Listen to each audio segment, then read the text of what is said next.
बिस्मिल्लाहिर्रहमानिर्रहीम अस्सलाम वालेकुम। अच्छा, अब हम पहले स्टर्नम की बात करते हैं। इसका मेनोब्रियम पार्ट हमने कर लिया था। उसके बाद है इसका बॉडी, इसकी बॉडी क्या है, ठीक है। तो let me find the slide. ठीक, हाँ, अब ये जो आपको ग्रीन वाला सारा हिस्सा नज़र आ रहा है ना, ये बॉडी ऑफ स्टर्नम है। मतलब ये मेन हिस्सा है, ये स्टर्नम का सबसे मेन हिस्सा है। अच्छा, तो ये मेनोब्रियम से पतला है, आपको जैसे डायग्राम से देख रहा होगा, नज़र आ रहा होगा, ठीक है। लेकिन ये नीचे आता है ना, मोटा हो जाता है at the level of 5th intercostal part, ठीक है। यहाँ पे ये आते आते ना मोटा हो जाता है।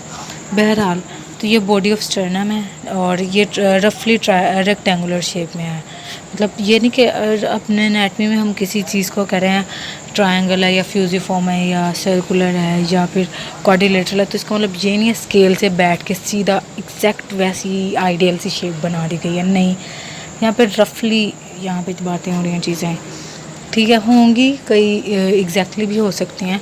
ट्रायंगल्स बहुत सी हैं, ट्रायंगल ऑफ एस्कल्शन और इस तरह की और भी चीज़ें हैं, वो बाद में इंशाल्लाह आपको कभी पढ़ने का मौका मिलेगा। लेकिन ये नहीं कि आप सारा कुछ ऐसे बिल्कुल एग्जैक्ट और रफली चीज़ें डिस्कस है, ठीक है। अब बॉडी है ना, इसके एक तो बॉडी के मैंने बताया जो इसका मिड पार्ट है ना, वो सेंटर मिड लाइन हमारे बॉडी की बना रहा है। पूरे जिस्म की के दरमियान जो मिड लाइन है, यहाँ पे अगर आप स्टर्नम को देखेंगे तो स्टर्नम का मिड हिस्सा जो है ना, वो थोरेक्स रीजन में मिड लाइन के लेवल पे प्रेजेंट है बॉडी के, ठीक है। मिड लाइन क्या होती है कि अगर हम वहाँ से कट करें तो बॉडी हमारी एक बिल्कुल बराबर एक दाहिने और बाएं हिस्से में डिवाइड हो जाएगी, ठीक है। बैरल बॉडी की बात करते हैं। इसकी एक एंटीरियर सरफेस है, ठीक है, एक पोस्टीरियर सरफेस है और इसके साइड पे दो बॉर्डर्स हैं, जिसका मैंने आपको बताया था लैटरल बॉर्डर्स। उन दोनों को लैटरल कहेंगे क्योंकि मिड लाइन के अवे हैं दोनों, ठीक।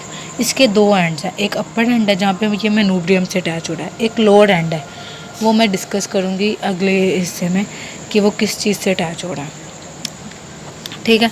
अभी जो हमने बात याद रखनी है ना कि इसके दोनों लैटरल साइड पे मैंने आपको बताया ना, दोनों तरफ आपके पसलियाँ अगर आप हाथ लगाएं तो आपके जिस्म के दोनों तरफ है ना, 12 एक साइड पे और 12 दूसरी साइड पे। तो ये जो इसके दोनों लैटरल बॉर्डर्स हैं ना, यहाँ से आपकी रिब्स पसलियाँ अटैच हो रही होती है। यहाँ पे कोस्टल फेसेट्स होते हैं जहाँ से ये आके अटैच हो रही होती हैं। तो मैंने आपको बताया था मेनोब्रियम पे एक पहली रिब अटैच हो रही होती है और दूसरी का अपर पार्ट अटैच हो रहा होता है, ठीक, थोड़ा सा हिस्सा। अब इस पे ना हमने देखना है कि सेकंड का जो लोअर पार्ट है बाकी वो इस पे अटैच होगा। फिर उसके बाद थर्ड टू सेवन्थ भी तकरीबन इस पे थोड़ी सी होती है, बाकी इसके नीचे हिस्से पे होती है। बॉडी पे सेवन्थ का एंड पे थोड़ा सा हिस्सा अटैच हो रहा होता है, ठीक है। तो सेकंड का अपर पार्ट, उसके बाद थर्ड से 6 सारी और 7 का कुछ ऊपर वाला हिस्सा इससे अटैच हो रहा था बॉडी से, ठीक। ये बातें हो गई। अब इस पे हम अटैचमेंट्स याद रखते हैं। अटैचमेंट्स क्या हैं, चलो, या फिर मैं ना रिव्यू दे देती हूँ इसका, ओवरव्यू एक दफ़ा करते हैं हम। कि मैंने आपको बताया दो सरफेसेस हैं, एक इंटीरियर है एक पोस्टीरियर है। इंटीरियर तो आपको नज़र आ रही है, ठीक। उसके बाद पोस्टीरियर पीछे वाली साइड पे है।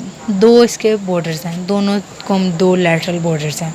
एंड्स भी दो हैं, एक अपर एंड है और एक लोअर एंड है। अपर एंड मेनोब्रियम से आर्टिकुलेट करें और लोअर एंड का मैं भी बताऊंगी इंशाल्लाह, ठीक। अब हम अटैचमेंट इसकी करते हैं कि इस पर कौन कौन से मसल अटैच हैं। Sorry, my tongue is slipping, ठीक है। जो मैंने आपको बताया ना पेक्टोरलिस मेजर का कुछ हिस्सा, मतलब जो इसके कुछ फाइबर्स हैं मेनोब्रियल फाइबर्स, वो मेनोब्रियम से अटैच है। बाकी जो इसके फाइबर्स हैं ना, जो इसकी बॉडी के हैं, वो बाकी इससे अटैच है एंटीरियर साइड पे, ठीक है। वैसे इनको कलेक्टिवली हम कहते हैं sternal fibers of pectoralis major, क्योंकि पेक्टोरलिस मेजर जो था ना वो क्लेविकल से भी उठ रहा होता है। तो अभी हम स्टर्नल फाइबर्स में याद करें कि मेनोब्रियम से भी अटैच है ये। उसके बाद हमारे पास जो है बॉडी ऑफ स्टर्नम से भी अटैच है। तो एंटीरियर सरफेस मेनोब्रियम से भी ये उठ रहे हैं फाइबर्स, पेक्टोरलिस मेजर के बॉडी ऑफ स्टर्नम से भी आ रही हैं, ठीक। फिर उसके बाद पोस्टीरियर साइड पे ट्रांसवर्सस थोरेसिक मसल, ठीक है। ये थोरेसिक कैविटी का एक मसल होता है। तो इसकी जो, सॉरी फॉर द फ्लिप, जो ना पोस्टीरियर सरफेस से होता है ट्रांसवर्सस थोरेसिक, ठीक है। तो ये पीछे वाली साइड से उठ रहा होता है, ठीक। अब बात करते हैं इसके हिस्से की जो नीचे वाला प्रेजेंट है, ज़ाइफोइड प्रोसेस।